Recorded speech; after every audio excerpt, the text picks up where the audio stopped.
Hi everybody and welcome to Heel Heat. My name is George Coles, and on this episode, we're reviewing Triplemania 33. Now Triplemania, that is AAA's flagship show.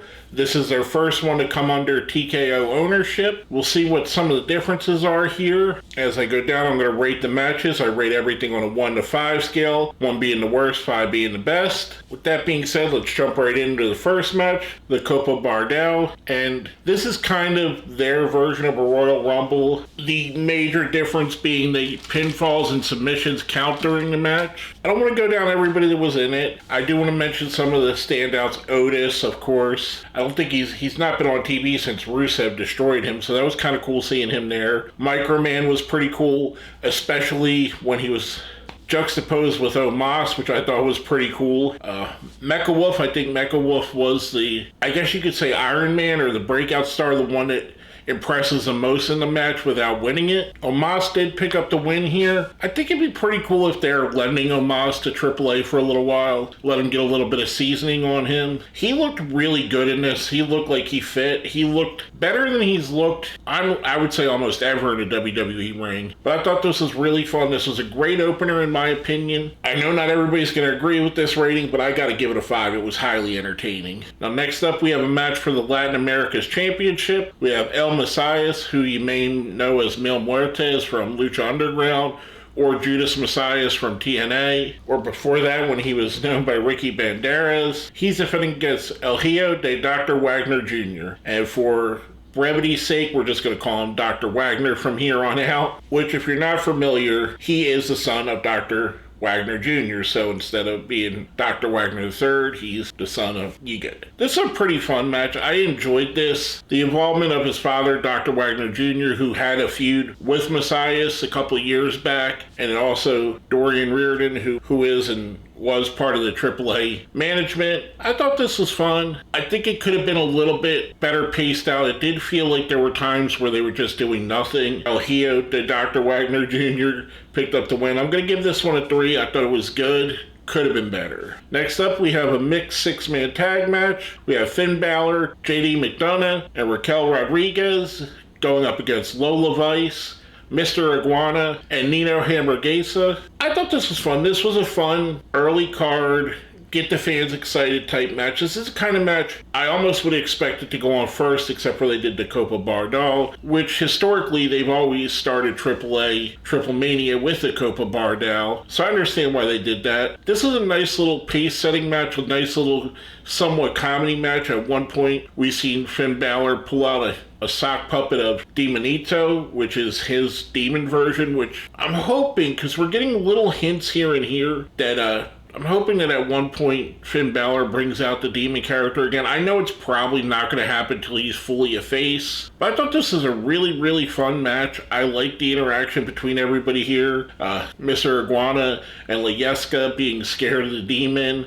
Hamburguesa trying to give Finn Balor a hamburger, and he takes a bite of it, which distracted him enough to get kicked in the head. And then I forget who it was. I think it was JBL on commentary, which JBL made the commentary last night. JBL, I believe, is the one who said, it might have been Conan. He might have said that's the first time in 30 years that Finn Balor even bit a hamburger, which gave me a little chuckle. I thought this was good. The Judgment Day team picked up the win here. I'm giving this one a 4. Next up, we have the Garzas, Berto and Angel, defending their AAA World Tag Team Championships against Pagano and Psycho Clown. I've kind of somewhat followed AAA over the last decade or 2 decades or whatever it may be. And I always kind of find it weird when you tune in and you tune out and you pick up and you leave. I don't watch it often. I probably catch maybe 5 to 10 shows a year. And to me, in the back of my head, I guess I've never seen them fully reconcile. I still think of Pagano and Psycho Clown as feuding against each other, which is interesting that they're a team here. It's kind of weird how that happens in wrestling. You go long enough, everybody becomes friends and then becomes enemies and then becomes friends again. I thought this was a really, really fun match. Another really good match, nicely paced. I think both teams look good. I think Los Garzas would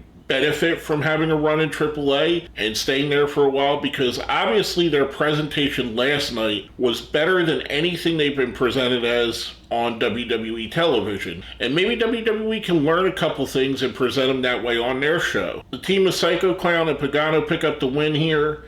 I'm giving this one a 4. I thought this was a really, really fun match. I think the middle of the card here is doing exactly what it's supposed to do. It's getting you excited. It's keeping you going. It's keeping you interested and tuned in. Now, saying that, we go to our next segment. And I'm going to preface this by saying I don't speak Spanish. So I was watching the English commentary. Obviously, I talked about JBL and Conan and Corey Graves, which, again, Corey Graves did a great job here, and so did Conan, and so did JBL. But our next segment was Rey Mysterio putting Conan into the AAA Hall of Fame. For me, there's a couple things here. I did think this went a little bit long, but it could be the second part that made it feel that way. When they were talking, instead of just doing subtitles, which I think would have been better, they had a translator talking over them. So most of the time, while Conan or Rey was talking and speaking in Spanish, you had somebody translating in English.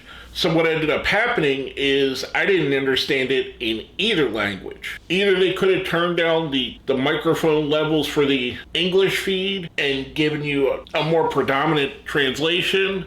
I think the better idea would have been to put subtitles. I think that would have worked out so much better. There is a controversy coming out of this because the fans were cheering for Alberto, and basically Rey Mysterio said, I'm working on getting him back, which I don't know. I don't think Alberto Del Rio is ever going to work in WWE proper. Could he work in AAA again? I don't know. Did he just say that to placate the fans? Probably. But I digress. I thought it did feel like it dragged on too long, and I think part of the reason is because it just sounded like a jumbled up mess. But congratulations to Conan. He absolutely deserves it. Unheralded legend in wrestling. If you really look up what he's meant to pro wrestling over the last 3+ decades, you'll understand that this guy is definitely a Hall of Famer and should be in every wrestling Hall of Fame in the world. Now, next up, we have for the Reina de Reinas Championship, and I know if I'm pronouncing some of this a little wrong. Again, you just heard me say I don't speak Spanish. We have Flammer versus Fabi Apache versus Natalie Neidhart or Natalyia, and they had the heel ref. I don't forget what his name is, but he's always been a joy to watch in AAA,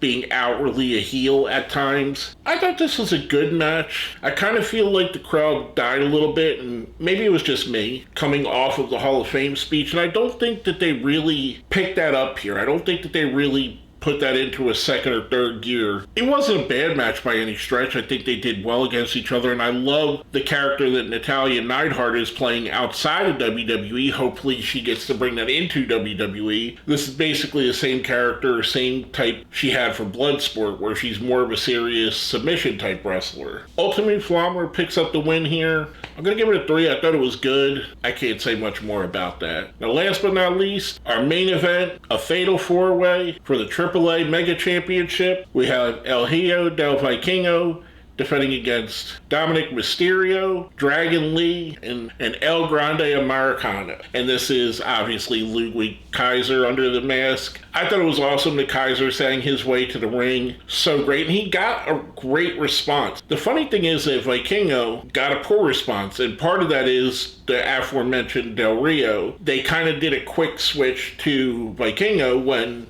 Del Rio was kind of beloved as a champion, and the crowd is kind of turning on Vikingo almost like 2016 Roman Reigns. Like, this isn't the guy we want to be champion. The guy we want to be champion, you ran out of the company. But I digress. I thought this was a really fun match. I honestly thought the whole time that Dominic Mysterio was going to win this. He came off coming to the ring just from his entrance on, having such an aura, such an air of superstar to him. The crowd was super behind him. And at the end, it did look like he was about to win when someone came out of the crowd with a mask and attacked him, AJ Styles, who got an amazing response as well. After that, Vikingo hits the 630. He picks up the win here. I'm going to give this match a 4. I did like it. It's definitely not my favorite match on the night. The Copa Bardell was. And I'm a sucker for Royal Rumbles. I'm a sucker for Battle Royals, so that could be why I liked it so much. But I thought this was a really fun match as well. Overall, I think they kept a lot of what made AAA while infusing WWE. I know AAA doesn't always use the octagon ring, but to me, when I see Triplemania, usually more often than not, and I might be wrong, I might be just thinking it wrong, they have the octagon ring for that. Or not octagon, the 6-sided ring. You know what I meant. I like the fact that it's more of the main roster talent in WWE interacting. I want to say I wish it was more than just one match on the card that was strictly AAA participants, because I know what they're doing. They're trying to sell this to a new fan base. But you don't want to alienate your old fan base. And it feels like they did a little bit of that. Right or wrong with Alberto Del Rio, they did a little bit of that already. I think the WWE can learn a lot from the production here. Every entrance felt special. All the entrance gear and music and hype looked amazing. Overall, I thought this was a really fun card. I thought it was a great thing that they put it on their YouTube channel for free. I'm going to give it a 4 overall. I thought it was really good. I think it could have been a little bit better, but, we're picking at nits at this point. With all that being said, my name is George Coles, and this has been my review of Triplemania 33.